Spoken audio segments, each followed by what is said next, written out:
I had sensed it long before I had confirmation, a quiet drip between us that grew impossible to ignore.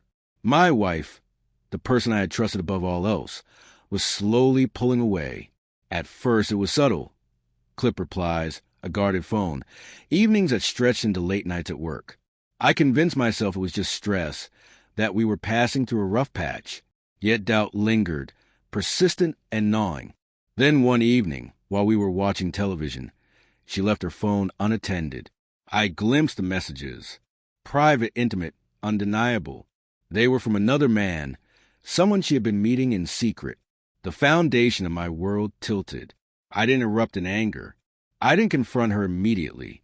I needed certainty, not a fleeting suspicion, but the undeniable truth of how deep the betrayal ran. The following days were spent in careful observation. I tracked routines, noticed patterns, and eventually discovered she had planned a rendezvous. Anger and heartbreak swirled inside me, but I kept it controlled. I wanted clarity and a sense of agency over what had been stolen from me. I confided in my closest friends, who pledged to stand by me when the time came to face her. The night arrived. She left the house, flawless and composed, makeup perfectly applied, a practiced smile, the effortless charm she rarely showed me. I followed discreetly, staying far enough to see but not be noticed. She met him at a quiet restaurant, their gestures intimate, laughter shared as though they were strangers in a new romance. Later, they left together for a nearby hotel. I remained in the car across the street, my heart folding in slow, unbearable increments. I didn't go after them. I returned home and enacted a plan I had carefully prepared. With my friends' help, the living room was arranged, soft candlelight, cameras and phones poised to capture everything.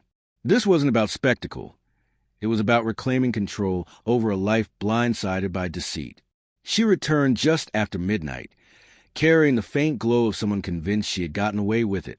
I called her name, and she froze at the doorway, the mass of confidence faltering. My friend stepped forward, devices in hand. Calmly, I told her I knew everything, every lie, every secret meeting. I didn't shout. I spoke with measured control, because I didn't want anger to dictate the moment. I wanted her to truly understand the impact of her actions. She tried to deny it at first, but the messages and footage left no room for argument.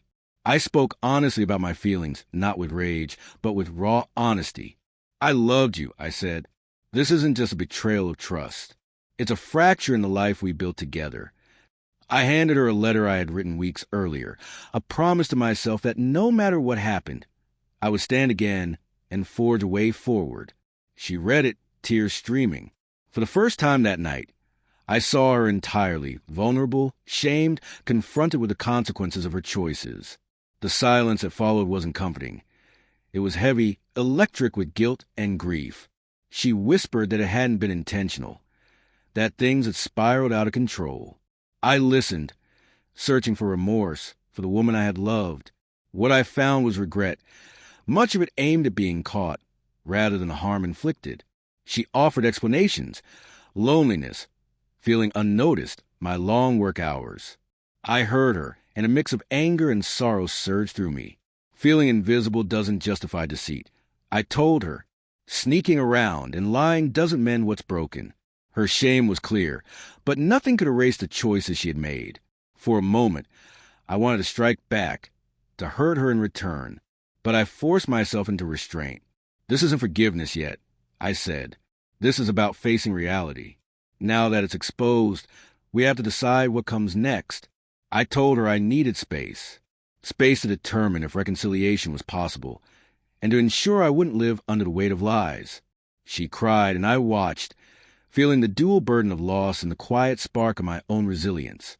That night ended a chapter of our lives. It also marked the beginning of the long, painful journey toward healing. The greatest shock wasn't the betrayal itself. It was discovering that, even amid devastation, I could rise, refuse to be defined by her choices, and start building a future from the pieces left behind.